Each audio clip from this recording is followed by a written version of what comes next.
Okay student, today is your second chapter. आज second chapter होगा। पहले चैप्टर में हम लोगों ने मैंने बताया आपको किस तरह से रिएक्शन को बैलेंस करते हैं, मॉलिक्यूलर वेट निकालना, एम्पिरिकल फार्मूला निकालना, ठीक है। बहुत तरह का चीज़ आपको बताया है जो आपके पूछे जाते हैं एग्जाम में, ठीक है। अब बात करते हैं चैप्टर 2 में। चैप्टर 1 का आपका जो मैंने बताया है उतना ही अच्छे से पढ़िए और उसी से रिलेटेड और डिफरेंट क्वेश्चन सॉल्व कीजिए। जैसे और दूसरा क्या बैलेंस कीजिए रिएक्शन को, मॉलिक्यूलर वेट निकालिए, एम्पिरिकल फार्मूला निकालिए, दूसरे और डिफरेंट जो मैंने नहीं बताया है। और उसमें कोई डाउट आता है तो आप मुझसे आके पूछिए। तो देखिए, हमारा जो चैप्टर है केमिकल चेंज एंड रिएक्शन, इसमें देखिए केमिकल रिएक्शन पहले मैं समझाता हूँ। केमिकल रिएक्शन क्या होता है? सिंपल सी बात है, जब रिएक्टेंट को ब्रेक डाउन करके या दो रिएक्टेंट को रिएक्ट करा के एक प्रोडक्ट बनता है, उसी को केमिकल रिएक्शन बोलते हैं। अगर डेफिनेशन से बात करें तो क्या है? A chemical reaction is the process of breaking the chemical bond of the reactant substance. कौन सा सब्सटेंस? रिएक्टेंट का। And making a new bond to form a new substance. और उनके बॉन्डों को, केमिकल में बॉन्ड होता है, बॉन्ड से ही वो अट्रैक्ट होते हैं, ठीक है। और उसको ब्रेक करके न्यू सब्सटेंस यानी प्रोडक्ट बनाना, इसी को केमिकल रिएक्शन बोलते हैं। अब इसी से रिलेटेड है केमिकल चेंज। जब केमिकल रिएक्शन होता है यानी जब रिएक्टेंट से प्रोडक्ट बनता है, तो रिएक्टेंट का जो प्रॉपर्टीज़ होता है वो प्रोडक्ट के प्रॉपर्टीज से नहीं मिलता है, ठीक है। तो केमिकल चेंज उसको बोलते हैं जिसमें परमानेंट चेंज होता है, यानी वो एक रिवर्सेबल चेंज होता है, एक इरिवर्सेबल चेंज। रिवर्सेबल चेंज मतलब प्रोडक्ट से रिएक्टेंट बना दिया, रिएक्टेंट से प्रोडक्ट बना दिया, ठीक है। इरिवर्सेबल चेंज मतलब कि रिएक्टेंट से प्रोडक्ट तो बन गया, बट अब प्रोडक्ट से फिर रिएक्टेंट नहीं बना सकेंगे। आगे आपके चैप्टर में है रिवर्सेबल, इरिवर्सेबल, मैं तो पढ़ाऊंगा पूरा अच्छे से, ठीक है। अभी सिर्फ इतना जान लीजिए, रिवर्सेबल मतलब होता है जिससे प्रोडक्ट से रिएक्टेंट बना सकते हैं, रिएक्टेंट से फिर प्रोडक्ट बना सकते हैं। और इरिवर्सेबल उसको बोलते हैं जिससे रिएक्टेंट से प्रोडक्ट तो बन जाता है बट प्रोडक्ट से रिटर्न रिएक्टेंट नहीं बन पाता है, ठीक है। तो केमिकल चेंज कुछ नहीं है, एक ऐसा चेंज जो कि परमानेंट है, जिसमें केमिकल कॉम्पोजिशन होता है, सब्सटेंस चेंज होता है, एंड वन और more new substance with different chemical composition and properties. यानी केमिकल चेंज क्या है? न्यू परमानेंट चेंज होता है जिसमें न्यू सब्सटेंस जो बनता है उसका जो प्रॉपर्टीज होता है वो रिएक्टेंट से जिससे मिलके बना उससे बिल्कुल ही डिफरेंस होता है। तो बस अगर आपका एग्जाम में सिंपल से ये डेफिनेशन पूछता है तो आप ये लिख देंगे, और आगे इसमें क्या क्या है चलिए बताता हूँ। Okay, see the chemical bond. Chemical bond किसको बोलते हैं? ये भी डेफिनेशन कभी पूछ देता है। और chemical bond in the force that hold the atom of the molecule together as a compound. Bond क्या करता है? केमिकल बॉन्ड क्या करता है? दो एलिमेंट को, दो एटम को क्या करता है? होल्ड किया रहता है। किस किस से? या तो सिंगल बॉन्ड से, डबल बॉन्ड से, ट्रिपल बॉन्ड से, ठीक ना। कोऑर्डिनेट बॉन्ड, कोवैलेंट बॉन्ड पढ़ा है ये सब आपने, राइट। ओके, अब केमिकल चेंज, केमिकल रिएक्शन कैसे होता है उसके लिए कुछ नेसेसरी कंडीशन होते हैं, ठीक है। क्या क्या कंडीशन है ये कभी कभी एग्जाम में पूछ देता है। ऐसे पूछता है, give some conditions of chemical reaction और केमिकल चेंज, या write the condition, necessary condition for chemical reaction और केमिकल चेंज, ठीक है। अगर वो 2 नंबर का पूछता है या 1 नंबर का पूछता है तो इस तरह से आपको एक्सप्लेन करने की ज़रूरत नहीं है, सिर्फ कंडीशन लिखना है आपको। Number 1 mixing, number 2 light, number 3 और भी जो भी आता जाएगा वो मैं आपको बताता जाऊंगा, ठीक है। तो उसको करना है। लेकिन अगर ऐसा बोलता है कि write the some necessary condition for chemical reaction and explain any one, ठीक है, तो उसमें सारे कंडीशन लिखने और किसी एक को एक्सप्लेन करना है। जैसा मैं अभी यहाँ पे एक्सप्लेन करूँगा, सबका एक्सप्लेन करूँगा, उसमें से कोई भी आप एक दे सकते हैं। अगर जैसा रिक्वायर्ड होगा एग्ज़ाम में वैसा जैसा क्वेश्चन आएगा वैसा लिखेंगे। बट मेरा काम है पूरा अच्छे से पढ़ाना, तो मैं आपको पूरा अच्छे से पढ़ाऊँगा। तो देखिए, मिक्सिंग क्या होता है? Close contact. केमिकल रिएक्शन या केमिकल चेंज होने के लिए मिक्सिंग एक नेसेसरी कंडीशन है। जिसके कारण भी केमिकल रिएक्शन होता है। जैसे chemical reaction occurs when two substance are mixed in their solid state, जब दो सब्सटेंस सॉलिड स्टेट में मिक्स होते हैं तो भी केमिकल रिएक्शन होता है। इसमें 2 एग्जाम्पल थे, मैंने एक एग्जाम्पल दिया है, ठीक है। देखिए लेड नाइट्रेट जो कि वाइट होता है, पोटेशियम आयोडाइड जो कि वाइट, ये भी सॉलिड, सब सॉलिड है, react to make lead iodide. अब देखिए ये वाइट सॉलिड मिल के क्या बना देता है, लेड आयोडाइड, जो भी क्या है, जो क्या हो जाता है, येलो कलर का हो जाता है। यानी क्लोज कांटेक्ट में आने से या दोनों को मिक्स करने से भी केमिकल रिएक्शन हो गया। यानी हमने क्या किया, यहाँ पे लेड नाइट्रेट और पोटेशियम आयोडाइड को जब मिक्स किया तो यहाँ पे हमें मेन जो मिला येलो कलर का, वो क्या मिला, लेड आयोडाइड। तो मिक्सिंग करने से भी केमिकल रिएक्शन होता है, ये भी एक नेसेसरी कंडीशन है। अब कंडीशन नंबर 2 देखते हैं।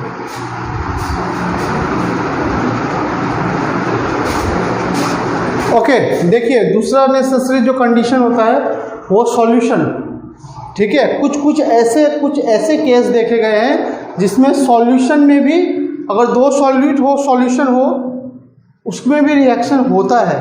तो सॉल्यूशन अगर कंडीशन होता है तो भी रिएक्शन होता है। जैसे chemical reaction occurs when substance are mixed in either molten और एक्वस स्टेट, एक्वस स्टेट में या मोल्टेन स्टेट में भी रहता है, तो उस स्टेट में भी कभी कभी रिएक्शन होता है। तो मुझे इसमें 2 इंपॉर्टेंट एग्जांपल लगा, इसलिए मैंने 2 दिया है। देखिए ऑक्जेलिक एसिड क्रिस्टल जो होता है and sodium carbonate react in water solution only, मतलब ऑक्जेलिक एसिड का जो क्रिस्टल है और सोडियम कार्बोनेट ये सिर्फ वाटर सॉल्यूशन में ही रिएक्ट करते हैं।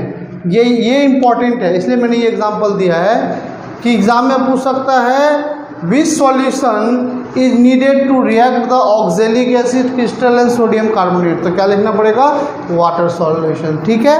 नंबर 2 देखिए, सोडियम कार्बोनेट और सिल्वर नाइट्रेट को रिएक्ट करते हैं in a solution state to form the precipitate of silver chloride and sodium nitrate. यानी देखिए सोडियम क्लोराइड भी क्या है, यहाँ पे एक्वस सॉल्यूशन में है, सिल्वर नाइट्रेट भी क्या, AQ मतलब एक्वस सॉल्यूशन में है, रिएक्ट करते हैं तो क्या वाइट प्रेसिपिटेट, PPT मतलब प्रेसिपिटेट बनाता है, वाइट कलर का प्रेसिपिटेट AgCl बनाता है, ठीक है। क्या है ये, सिल्वर क्लोराइड, ठीक है।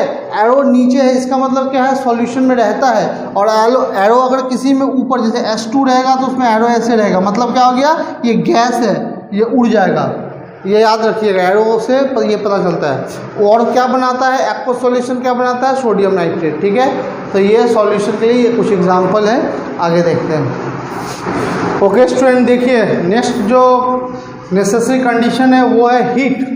कुछ केमिकल रिएक्शन है जो होता है ओनली हीटिंग पर, हीट देने पर ही उसमें रिएक्शन होता है। जैसे कॉपर कार्बोनेट को डिकम्पोज अगर करना है तो उसके लिए उसको हीट देना पड़ेगा, तो वो copper oxide and carbon dioxide में टूट जाता है। जैसे कॉपर कार्बोनेट CuCO3, अब देखिए मैं यहाँ पे मैं डायरेक्ट CuCO3 लिख सकता था, मैं यहाँ पे कॉपर कार्बोनेट क्यों लिख रहा होता कि आप इससे आपका नेमिंग भी याद होता रहेगा, कॉपर कार्बोनेट का CuCO3, ठीक है। उसके बाद कॉपर ऑक्साइड CuO, इस तरह से आप याद भी कीजिए, ठीक है, ताकि आपको याद है। एग्जाम में अगर CuO का मोलिकुलर वेट निकालने बोल दे या बोल दे कॉपर ऑक्साइड का मोलिकुलर वेट निकालिए, तो आपको पता होगा कि कॉपर ऑक्साइड का CuO होता है तब तो, इसलिए मैं दोनों लिख रहा हूँ, तो आप अच्छे से देखिए, ठीक है। तो ये हीट का सैंपल है, ये जो ट्रायंगल शेप्ड है ये हीट का सैंपल है। तो हीट देने पर किस में बदल देता है, कॉपर ऑक्साइड में बदल जाता है और कार्बन डाइऑक्साइड में बदल जाता है। नेक्स्ट जो नेसेसरी कंडीशन होता है किसी भी रिएक्शन के लिए,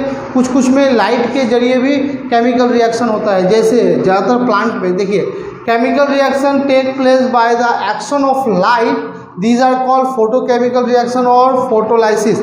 हाँ, अब अगर एग्जाम में आपको ऐसे पूछ दिया डिफाइन फोटोलाइसिस या डिफाइन फोटोकेमिकल रिएक्शन, तो आप ये भी लिख सकते हैं कि chemical reaction take place by the action of light known as photochemical. यहाँ पे 2 क्वेश्चन एक साथ बन गया, ठीक है। इसका एग्जांपल देख लीजिए, प्लांट फॉर्म ग्लूकोज, प्लांट जो है ग्लूकोज फॉर्म करता है कैसे, फ्रॉम कार्बन डाइऑक्साइड से and water in the presence of light, ठीक है। CO2 और H2O से क्या करता है, क्योंकि क्या करता है, हम लोग कार्बन डाइऑक्साइड छोड़ते हैं तो वो तो प्लांट क्या करता है, ये लेता है और सॉइल से, इन्वायरमेंट से क्या H2O लेता है और लाइट की मदद से रिएक्ट करता है। तो क्या बनाता है वो रिएक्शन में, देखिए क्या बनाता है, glucose plus CO2 plus H2O, ये सब कुछ रिएक्शन है, देख लीजिए, ठीक है।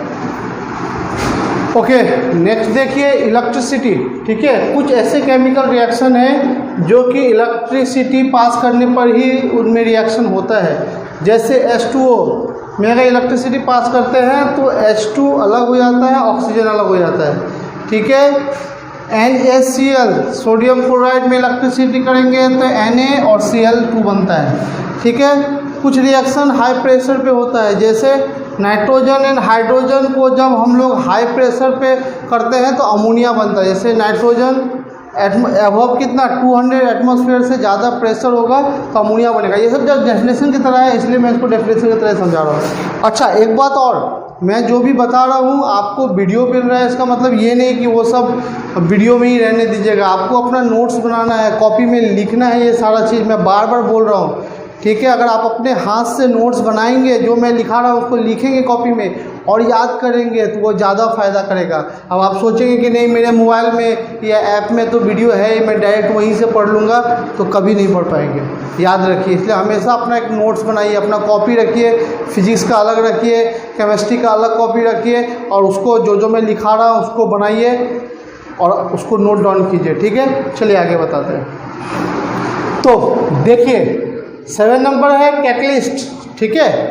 ये भी एक नेसेसरी है केमिकल रिएक्शन के लिए। Some chemical react need a catalyst to accelerate और decelerate the rate of which they occurs. जो केमिकल रिएक्शन होता है उसको एसिलेट और डीएसिलेट, एसिलेट मतलब क्या, स्पीड को बढ़ा देना जल्दी जल्दी, डीएसिलेट मतलब उसके रिएक्शन के स्पीड को कम कर देना।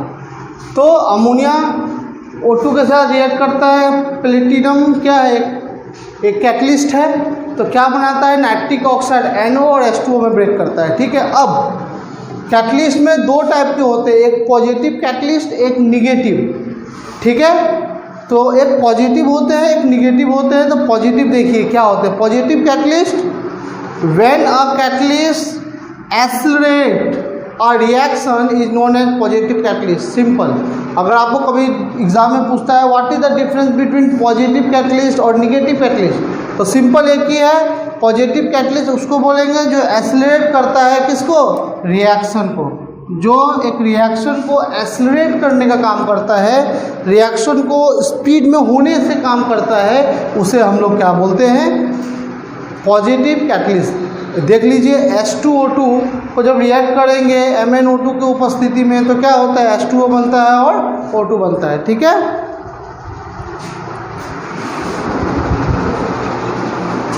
ओके, और नाउ सी द, अच्छा पॉजिटिव कैटलिस्ट में देखिए H2O2 को बोलते हैं हाइड्रोजन पेरोक्साइड, ठीक है, लिख लीजिएगा। देखिए निगेटिव कैटलिस्ट क्या होता है, पॉजिटिव में क्या था, एक्सेलरेट द रिएक्शन, तो निगेटिव में क्या होगा, डीएसिलेट द रिएक्शन, ठीक है, या रिटार्ड द रिएक्शन, ठीक है। तो catalyst employed to retard the reaction, decelerate करना, रिटार्ड करना, मतलब ये सब फिजिकल टर्म है, फिजिक्स में पढ़ते हैं, डीएसिलेशन, रिटार्डेशन, ठीक है। जब एक्सेलरेशन निगेटिव होता है तो उसे डीएसिलेशन बोलते हैं या रिटार्डेशन बोलते हैं, ठीक है, यानी स्पीड को कम करना। तो देखिए फास्फोरिक एसिड क्या करता है, रिटार्ड कर देता था rate of decomposition hydrogen peroxide. Hydrogen peroxide की अगर स्पीड को, डिकम्पोजिशन की स्पीड को कम करना है तो उसमें हमको फास्फोरिक एसिड मिलाना पड़ता है। अब देखिए rate of oxidation of chloroform, अगर क्लोरोफॉर्म के ऑक्सीडेशन के रेट को कम करना है तो उसमें हमें प्रेजेंस क्या होता है, डिक्रीज करता है, प्रेजेंस ऑफ अल्कोहल, अल्कोहल से उसमें जो है डिक्रीजिंग आता है, ठीक है। तो ये हम लोग यहाँ पे करेंगे, अब आगे कुछ देखते हैं। ओके स्टूडेंट, नाउ देखिए characteristic of chemical reaction, chemical reaction के क्या क्या कैरेक्टरिस्टिक होते हैं। Number 1, evolution of gas.